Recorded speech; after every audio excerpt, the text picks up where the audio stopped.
Job 1:1 to 42:17. Job's riches restored. In the land of Uz lived a man named Job. He feared God and turned away from evil. God blessed him with 7 sons, 3 daughters, thousands of sheep and camels, hundreds of oxen and donkeys. Job was the greatest man in all the East. Every morning, Job offered sacrifices for his children. Perhaps they have sinned, he said. Job's heart was devoted to God. Then came the day when Satan appeared before the Lord. "Have you seen my servant Job?" God asked. "There is none like him on earth, blameless and upright." Satan sneered. "Does Job fear God for nothing? You have blessed everything he has. But stretch out your hand and touch what is his, and he will curse you to your face."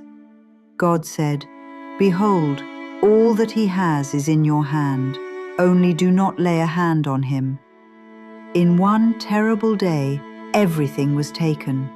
Raiders stole his oxen and donkeys. Fire consumed his sheep.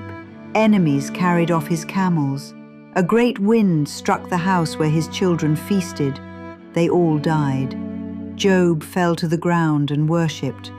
"Naked I came from my mother's womb, and naked I shall return. The Lord gave, and the Lord has taken away. Blessed be the name of the Lord." In all this, Job did not sin. Satan came again. "Touch his bone and his flesh, and he will curse you." God allowed it. Painful boils covered Job from head to toe. His wife said, "Curse God and die."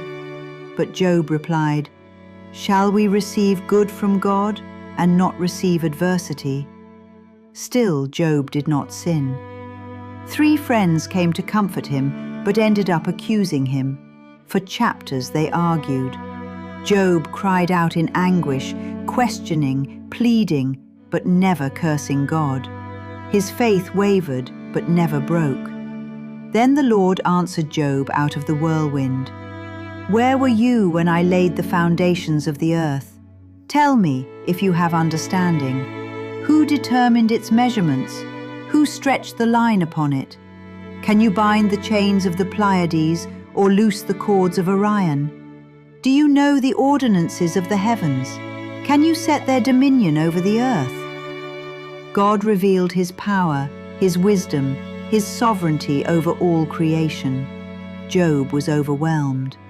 "I know that you can do everything, and that no purpose of yours can be withheld from you. I have uttered what I did not understand, things too wonderful for me, which I did not know. I have heard of you by the hearing of the ear, but now my eye sees you. Therefore I abhor myself and repent in dust and ashes." God was angry with Job's friends for not speaking rightly of him. He commanded them to offer sacrifices, and Job prayed for them. The Lord forgave them for Job's sake. Then the Lord restored Job's fortunes. He gave him twice as much as he had before. His brothers and sisters came and comforted him. Each gave him money and a golden ring. The Lord blessed the latter days of Job more than his beginning. He had 14,000 sheep, 6,000 camels, 1,000 yoke of oxen, and 1,000 female donkeys. He had 7 sons and 3 daughters again. The daughters were the most beautiful women in all the land, and Job gave them an inheritance among their brothers. After this, Job lived 140 years, and saw his children and grandchildren for 4 generations. Job died, old and full of days.